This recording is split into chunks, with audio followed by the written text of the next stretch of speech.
Hello FIFA faithful, Bearhamms here, and welcome to episode 8 of my Minnesota United career mode. And before we get things going against Columbus Crew, let's talk about the most recent game the Loons had as they traveled to Portland to take on the Timbers. 100 minutes of football in 100 degrees.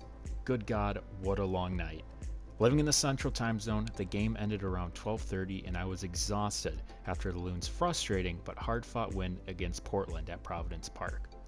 First, I will tackle the frustrating bits of the game and the three culprits, as they were Heath's game plan and just Adrien Heath, Nico Hansen, Ramon Metanair. When it's 100 plus degrees out with nasty humidity, it's probably best to cycle out players and use all 5 subs. But then again, Adrien Heath is the manager and subs are not important to him. Some of those guys were dying out there and made several mistakes that could have costed the game. Heath is only third because yes, we won and the reinforcements eventually came, and well played, so I'm kind of complaining only because I need 3 and he's just the third person. Second for me was Nico Hansen. Yes, he was dangerous, but each time he missed a clear-cut chance, it put Portland more and more into the game. His last chance was easily, to me, the most frustrating, because his body language appeared like he thought this was like an easy, no-problem goal. While I am frustrated, this man is so close to popping off, and so close to having a spectacular performance in the future. And now, I gave the first spot for the worst player to Ramon Metanair, which is really weird. Really weird, to be honest.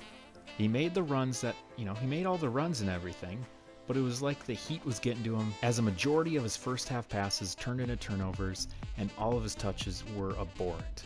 Along with the heat, he was having trouble getting back on defense, which led to the Timbers' multiple chances in the early stages of that second half. With the hard part over, let's dive into the top 3 best players, and I'm starting off with a different Adrien in Adrien Hunou, who continued his scoring streak with the fastest goal in Loons history and made several dangerous runs in the first half and continued throughout the night.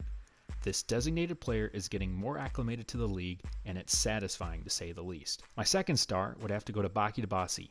Once again, second straight top player of the week, because he's thriving after his hamstring injury to start the season, as he made several key tackles and looked comfortable all night in the heat. First star to me has to go to Tyler Miller, who has been on fire as of late.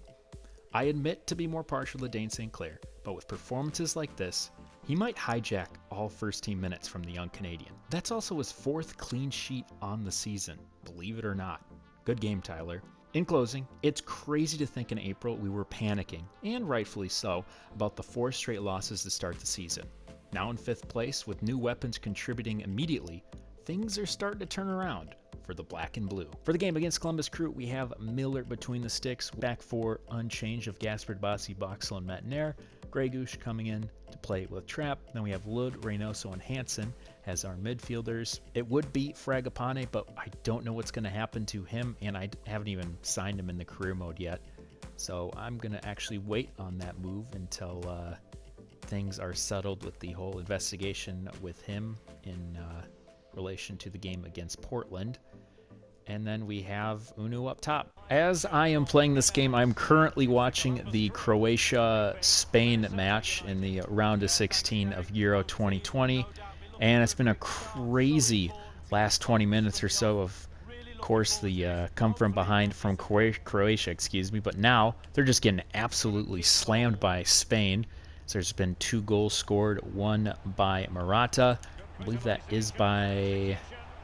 I can't even tell, but anyway, we're just going to focus on this game at hand. There's a good block straight away by Boxall. So now Hunou won't win the ball in time, unfortunately, as it will fall back to the team in black. Yeah, I'm sorry if this is hard to differentiate between the teams. Gray and black, not the most contrasting colors in the world. So now perhaps a chance for Joshi Zardes, as he does get through and he does score, as... That hurts a lot, considering Joshi Zardes, one of the great rejects of the U.S. men's national team. It's always an eyesore to watch him play in the starting 11, especially him and Will Trapp. That's been the hard part, but having Will Trapp with the Loons is just coming to grips with having such a scrub. But he's doing okay on the MLS level, so I can't complain there. Just don't bring him back to the men's national team. Long ball to Diaz. Gasper, who has been playing better as of late. Happy to say that, as he did struggle the first couple games of the year, but there's a poor pass by DeBossi. It's in the zone. Zelarian passes to Zardes, but that shot's blocked. Now, as I am delayed, I can finally catch up. Harrison with a cross in the box. It's Joshi Zardes once again with the brace. They are just clobbering us at the moment, and we don't have an answer. And apparently, the Joshi Zardes avatar in this game heard me, so he's probably just going to put on an absolute clinic. Coasting along. Does have an outside man in Lud, which he'll pass to. Lud wants a corner, or a cross in, but he'll have to cut back. He'll find Hunou. Hunou finds Reynoso. Taps that to Hansen, who does get that nice pass to Gasper. Gasper trying to pass it. Cut back there, looking for Gregush. A chance! Oh! A chance by Gregush. Would have been a crazy grass cutter banger. The team in black, who did have a recent rebranding, which was a step down from the logo, but at least they brought the 96, and they've kept the crew in the name. Apparently when you use that save the crew hashtag, just you can do anything with it. Just a little passing back and forth with Hunou. Hunou will get the ball back. Does see a run by Reynoso. Reynoso picks it up, takes the shot, but a good save by Eloy Room. Has been fantastic so far for the crew. Not the half that we wanted. 2 goals by Joshi Zardes. We're looking at a 2-0 hole. We're going to have to dig ourselves back up with our starters. Maybe run here by Gregush. Gregush with a lane, just going to take it himself. No one else is trying. Try to get the pass back to Lud. Eventually gets a pass. There's a shot by Hunou. Hunou with another one, and finally it trickles in. So we have half the deficit here in Columbus. So that was a sloppy goal, but thankfully we have Adrien Hunou, the newest designated player signing. Smart idea to put Chacon on loan. Not a great idea to sign him in the first place, but I digress. As, all right, we've made this game a little more competitive. Wood, back to Mettenaire it goes, as Mettenaire using his stamina to get in the box. Wants a cross, but not enough support. So we'll have to center it to Lud. Lud finds Reynoso. Reynoso with a shot, but a good save by Room. His 3rd convincing save of the game. So it will be Reynoso at the corner. Has some tall fellas in the box. Looking for DeBossi, but it will find the chest of Nagbe. Will fall. Looks like they will give us one more opportunity here. Ball's kept in. Hunou tries to get a through ball, but it will stay with him. Tries to get another pass in, but that'll be deflected, and that will do it. So we travel to the state of Ohio, and nothing good comes of it. We lose 2-1.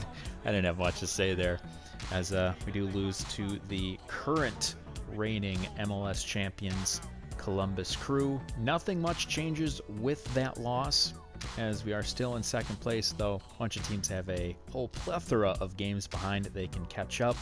Sporting KC, Sounders, just to name a few. And so before we go, it is prediction time, as the Loons do take on San Jose Earthquakes at home. I'm excited. It's the day before 4th of July. The friends are going, the homies are going. We're going to have a good time. You know why we're going to have a good time? It's because the Loons are going to win. They're going to win in fashion. I'm going to go out on a limb. They are going to win quite easily. I'm going to say 3-1 Loons. I think with the new weapons they have now, even without Fragapane, if he doesn't play this weekend, it's going to go swimmingly, just to say the least. So yes, that'll do it for the episode. I hope you enjoyed watching as much as playing it. Be sure to like and subscribe, and I will see you for episode 9. This has been Bearhamms, and as always, toodaloo.